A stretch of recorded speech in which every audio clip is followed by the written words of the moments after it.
Bonjour à tous. Aujourd'hui, on va parler du coronavirus et de son impact sur le monde du football en Europe.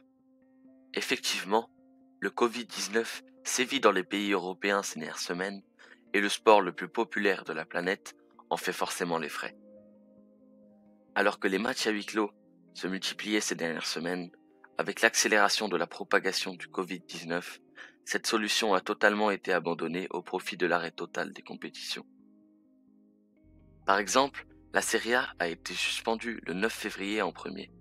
Elle fut suivie par la Ligue 1 et par la Liga 3 jours après, et par la Première Ligue le 13 février.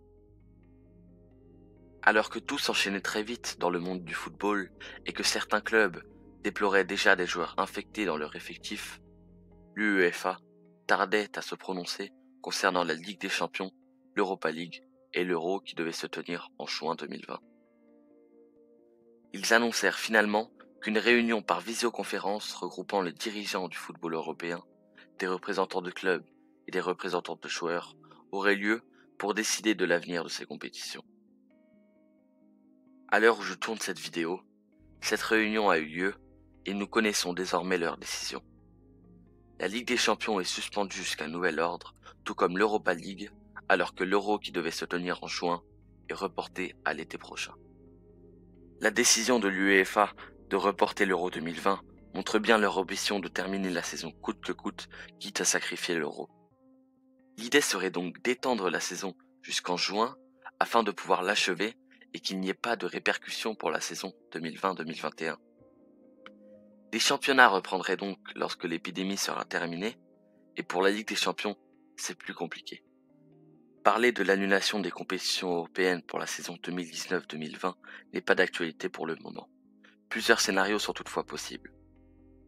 Il est envisagé de finir la compétition avec des quarts de finale à un seul match plutôt qu'à deux, ce qui permettrait d'alléger le calendrier qui, vous l'aurez compris, risque d'être très chargé.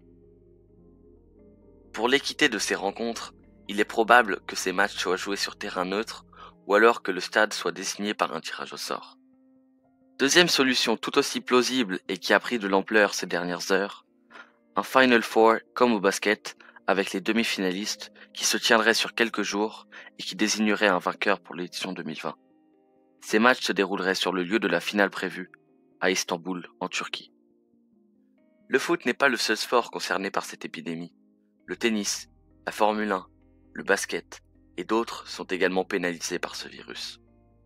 Par exemple, le tournoi de Roland-Garros prévu en mai est reporté à septembre prochain, alors que le Grand Prix d'Australie prévu dimanche dernier a lui aussi été annulé. Avec tout ça, on ne risque pas de revoir de football avant un moment. Si vous avez aimé cette vidéo, abonnez-vous et likez. Salut!